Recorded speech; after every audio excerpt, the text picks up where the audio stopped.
take on this big opportunity, but um, you're dragging your feet.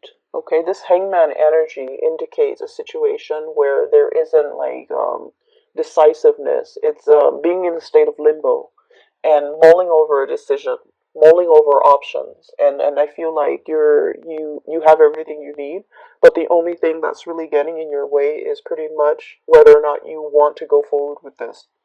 And I'm not saying that you're really, taking your sweet time. I feel like it's a big decision and you're hesitant because of it. So I don't blame you. It's going to be very transformative, and you know that is a major big phase in your life that you need to prepare for. Okay, so you might be in the process of preparing for this. I have here the Fool, which indicates to me that you're going to go forward with it because in all in all sense of practicality, this is going to springboard you into a new phase in your life, a new job possibly, a new location, a new major endeavor. And everything is happening so fast. Okay, you're thinking like everything is happening so fast. You're getting nudged.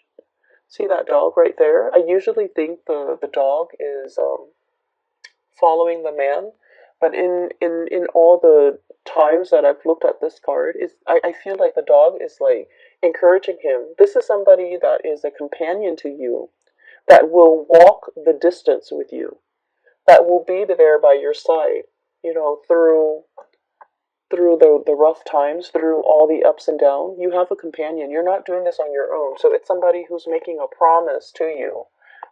We're going to do this together. We're in this together, through thick and thin, pretty much. Okay, so for some of you, this could even be tying the knot, getting engaged, getting married, moving in together, some major endeavor. And we have as well the devil. And the devil energy is a situation that keeps us really down, okay? And for you guys, I do feel like it's the practicality. Somebody might be showing you something, and you're just like, realistically, how are we going to do it? What is it going to entail? Is it really going to pan out? So I feel like there's an element of great risk associated with it. I can stay here in this beautiful, shop with the chandeliers, or I can try my luck doing something else that might not be sales related, but I'm foregoing everything that I know, everything that is stable, everything that is predictable in my life. So I feel like the devil is it's like that sense of predictability that you're very accustomed to. And now that you have to, turn over a new page and walk down a new path, it's triggering a lot of fears and anxiety in you, hence you're hesitant. And so the middle of the month of December, we find you ready to go, and then something stops you, still weighing out the pros and cons with this Justice card. For some of you, you might have a lot of things that you need to square it away before you take on this endeavor, okay? For some of you, the Hierophant, schools, institutions, okay? For example, you might be at a job waiting for acceptance letters from a university, a school. I see like law school, I see med school, I see like a really expensive course of study, okay? And expensive is all relative, right? But we know law school and graduate school and medical school, these are like really expensive undertaking. And it requires not only, the money that we have to invest in it, but also the years that we're in school where we can't work full time and earn a lot of money. So it's like there are opportunity costs, not just literal cost of something, but like figuratively a lot of opportunity costs. Some of you might be in a work situation and you're just like, I'm okay with it. It pays the bills. I get a lot of money. I like my coworkers. I like the work environment. It's beautiful. It's extravagant. But I want something more for myself further down the line. And so you might be waiting on things to line up one by one before you undertake this major change, evolution in your life. You might be waiting for acceptance letters. You might be waiting for a loan for a house even. You might be waiting on test scores. You might be waiting on results. You might be waiting on, being able to, there's something here tying you, like physically, that you can't really extract yourself from. You might be waiting on a divorce. You might be waiting on letters for a separation. You might be waiting on just something to kind of like unravel and clear up before you can move forward, okay? So that's what I'm sensing here. And I'm going to talk about the last two cards because the last two cards indicate the flip side. And so I talked about you as the salesman, right? With the nice suit, very young, very handsome, really, just handsome, attractive, has great charisma, and, he looks the part. And then on the flip side of that is the customer. The customer coming into the store with the chandeliers. Okay, I'm really drawn to those chandeliers for whatever reason. I feel like there's something where you're staying that you really like, okay, that you spend a lot of time either polishing or you just like looking at them. I'll go back to that in a little bit because I'm getting messages from the customer's perspective.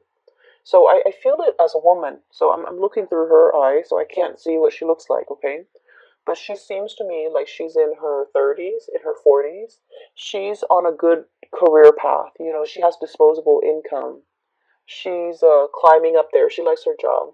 And so she's in this expensive store. It seems like it's made more for men, okay? I'm seeing like those leather shoes, and there are leather dress shoes for men. The belts and the wallets, they seem like to be for men. The bags are like more like duffel style bags or messenger bags. So they seem more to be for men. And it seems like she's buying something for somebody significant in her life, possibly a significant other or a man in her life. And it doesn't have to be a boyfriend or, someone she's dating. It's just buying something for a masculine person in her life, okay? Take that how it fits with your situation. And so I feel like for some of you, this might be you, and these two cards indicate that.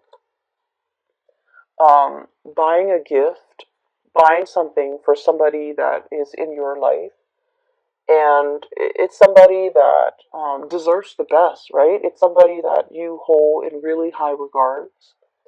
And so you're in the store trying to find something that is worth the price tag, right?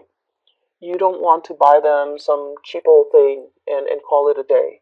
You're actually taking the time, spending the money to make, because this person means a lot to you.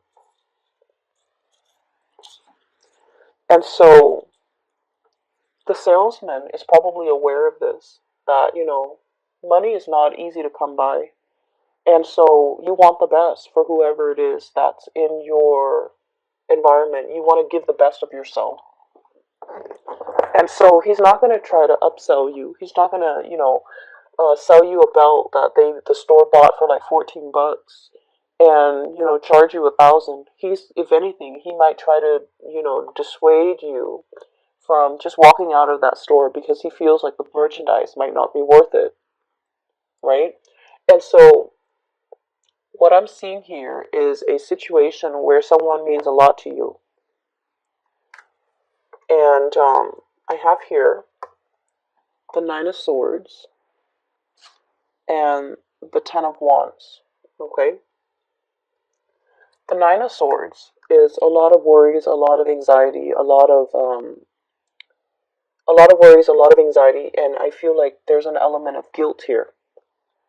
And then the Ten of Wands is a big burden. It could be financial, it could be physical, it could be emotional, spiritual, whatever it is. So with both of these cards and the imagery is there these mice, okay? So there's a situation here and a person that you're dealing with where they mean a lot to you. And I also feel like, the gifts are nice, but I guess like whatever you do, you feel like it's not enough. Okay, so whatever you do, even if I buy them this, $1,000 scarf or shoes or belt or purse or whatever, it doesn't mean it doesn't even begin to tell this person how much they mean to me. And so, as the customer, you might be thinking, like, maybe this store is not the way to go. Maybe rather than buying something, that they don't really need, it's nice, it has the designer brand, but in the greater scheme of things, it doesn't really add value to the relationship. Does that make sense? And so I do sense that for some of you, there's an element of like making up, wanting to make up to a person for everything that they've done for you, wanting to compensate, wanting to make up. And I keep hearing make up, so it's sort of like there could have been an estranged situation between the two of you, and you're trying to make it up to them. You're trying to buy this gift and to give it to them, and at the same time say, like, I'm sorry for everything that I've done, or talk to me again, or come back, or whatever it is. You're trying to I feel like you might be going about this the wrong way, because it's not the things, it's not the physical item, it's not the price tag. They don't need any of these things. They might just need you to come to them honest and open, with your hands stretched out, with this offer, with this apology, with these words. Because at this point, I feel like they're kind of turning their back. Okay? And so I see energies coming out in this spread where there's a little bit of guilt. I wish I'd done things differently. I wish I'd look at a situation for what it is. And I wish that, things were different. I wish that I've seen it sooner. I wish that I could have had this clarity. And I'm hearing that song, the piano piece, Claire de Lune, coming in. So I wish I'd had this clarity sooner. And so I feel like there's something here where you're very hesitant about possibly approaching this person. You might feel that they have moved on. You might feel like it's too late to make amends. You might really want them to, to have a sit down conversation with them and clear the air. But the emotional state with this crescent moon that is like a little bit foggy, it's like the emotional state is very unsettled and very unclear, so you don't even know how to approach this emotional topic to clear the air, okay? So that's what I'm sensing here. Um, there's definitely a decision that you're clear about, and so don't drag your feet anymore, Taurus. There's a person in your environment who is a soulmate. I do see that. I see this love that is built on a lot of respect, a lot of like seeing the value in the other person, not in a tangible way. How much money can they give me? How much money can we add together as a couple? But a person that is like really touching you in an emotional and spiritual way. A person who doesn't care about money, who doesn't care about resources, who, because they don't care about these things, they attract money and financial resources and good luck, like, like bees to honey. Okay, so like it's somebody who lives their life with a lot of generosity, and because of it, they attract a lot of abundance to them. And this is somebody who touches you in a very emotional, spiritual way that you have never experienced before with another person. And I'm also sensing that, this person, you want them to go the distance with you. But the nature of soulmate relationships is they come together for a purpose. Once that purpose has been reached, it is up to the two of you to decide. Are we still going to, grow together? Or are we at a situation where we are reaching stasis and we're not really progressing anymore and growing apart? So I feel like, it's you're at a pivotal junction right now, And you have to really, make that decision and no longer drag your feet, okay? I do feel a lot of you, this is a major overhaul of your life as you know it. So you're aware of this, and that's why you're hesitant about making this decision. For others of you, I'm seeing a lot of schooling vibe, okay? I would say it scares you, I feel, to commit yourself to, schooling and possibly not being able to work while you're in school, or being able to work like reduced hours and not being able to afford the lifestyle that you're used to, right? And so there's a nervousness here. And it's normal, okay? It's normal. So make this decision. Don't drag your feet and try to get a move on it, okay? Like I said, next year is a number 4 year. It's a very stable year. And I feel like it's a year for us to really work hard. Whatever we work hard at to achieve, we're going to see results. Okay? It's a year to work hard so that you can get a promotion. It's a year to show others how hardworking you are so that you can like be an expert.